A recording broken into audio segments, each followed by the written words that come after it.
Itong property na kinaroroonan natin ngayon ay binebenta. Ito ay matatagpuan natin sa bayan ng Liliw, Laguna, Barangay San Isidro. Ito po ay katabi na ng ah, ginagawa ngayon o gagawin ngayong subdivision, tabing-tabi mismo ng property. So ang kagandahan mga kapraps, meron na itong kalsada kasi ang subdivision gumawa po ng kalsada papunta doon sa tatayuan nila. Kaya mahagi po itong property. Ang sukat po nito ay 9,200 square meters. Titled po. Ito yung mga tanim sa loob niya. Maraming mga tanim na mga lansones. Patag na patag ang lupa. Tapos marami din siyang mga tanim na mga saging. So ito naman pong mga saging, kung sakaling gusto niyo pong mas umaliwalas yung property, pwede nyo pong bawasan to ang mga saging mga kapraps. Pero ito'y kumikita din may mga kita ka rin dito sa mga saging. Meron din tong mga tanim na puno ng langka. Ayan puno ng langka mga kapraps.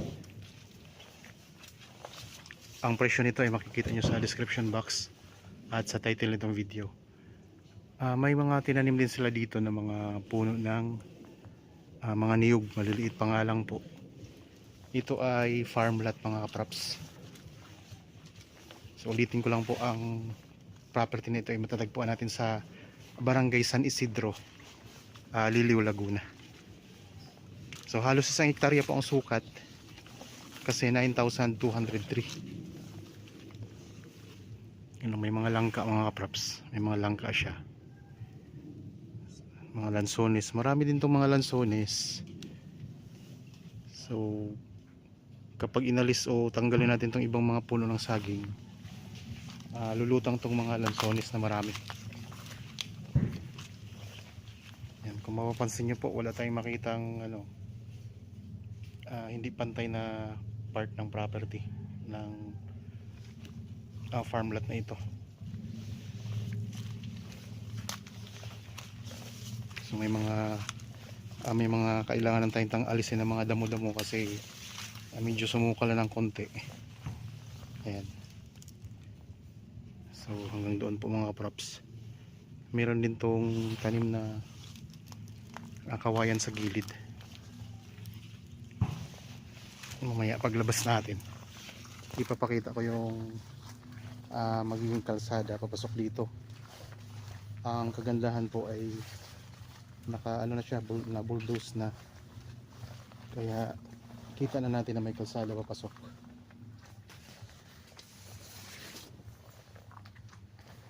Kung sakaling naghahanap kayo ng property dito sa bayan ng Liliw,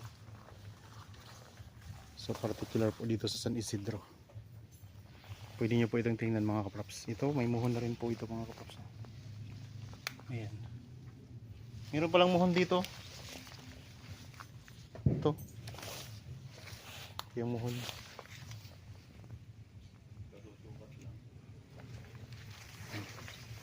So punta tayo, tara labas tayo, pakita ko lang yung kalsada.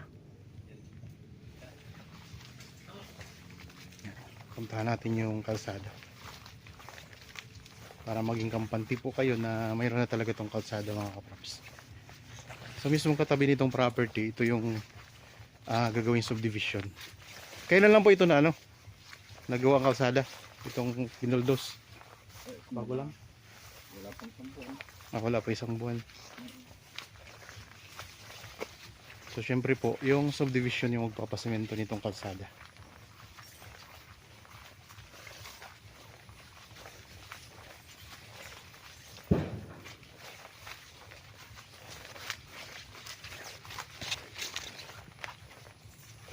Halos dikit na rin to sa kalsada mga kapraps.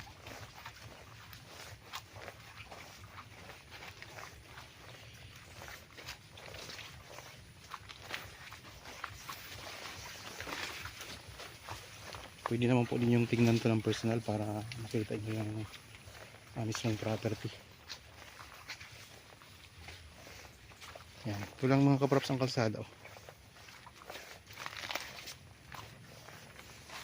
Mga nasa Mga nasa 200 meters lang yata to sa main road, main barangay road, no? Ito na po. May kalsada, diretso po yan papunta doon. 6 meters ka tayong patado. Malapad, 6 meters. Tara. Panoorin nyo to hanggang sa pinaka barangay road. Diretso tayo. Para makita nyo po yung dadaanan. O yung barangay road. So medyo maputik po siya kasi kakaano lang nito eh. Kaka-bulldoze lang.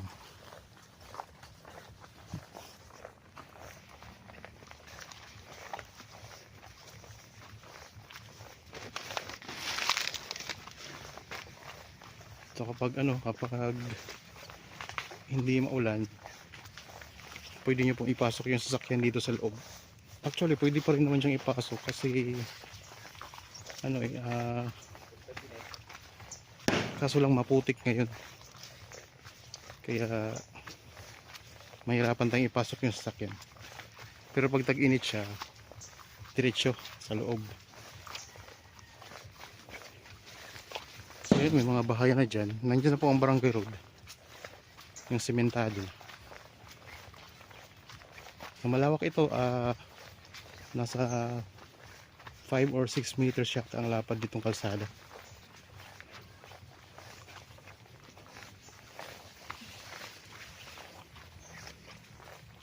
Kung sakaling interested po kayo sa property, yan lang po ang mga contact details namin.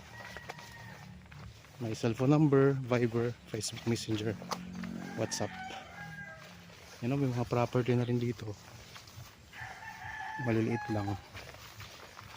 Tapos yan, may farm lot tayong madadaanan din. May bakod na. Huwag kayong magtaka kung bakit ganito pa siya kaputi kasi kaka-bulldoze lang nitong kalsada na to.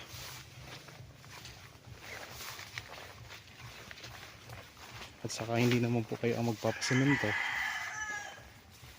kasi yung division na po, subdivision na po ang magpasemento nito.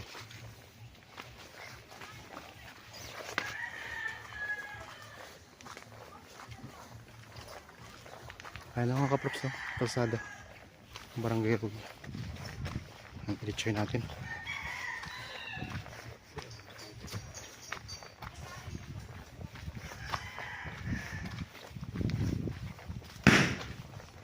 May mga nagpaputol na ng boga. Ikapasko na.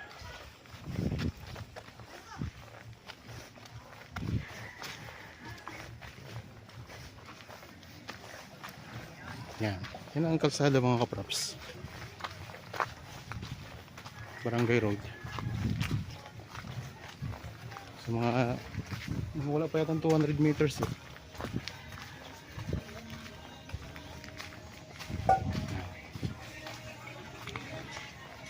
Ito po ay ang direksyon na to, pupunta po yan sa highway o sa main road. Yan mga kaprops, pa main road po yan. Papuntang Santa Cruz, Pagsanhan, pwede din tayong dumaan dyan papunta sa Pagsanhan.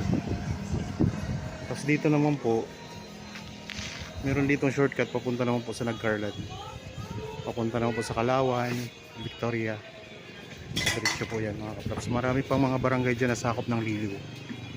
Okay, sana nagustuhan nyo po ang property na in-offer sa inyo ngayon. Para po sa bago pa lang sa aking channel at abala lang dito sa aking channel, huwag niyo pong kalimutan mag-subscribe at pindutin na rin ang notification bell para maging updated guys sa mga bagong property na i-offer namin. Maraming salamat po. Lagi tayong mag-ingat at God bless po sa ating lahat mga kaprops.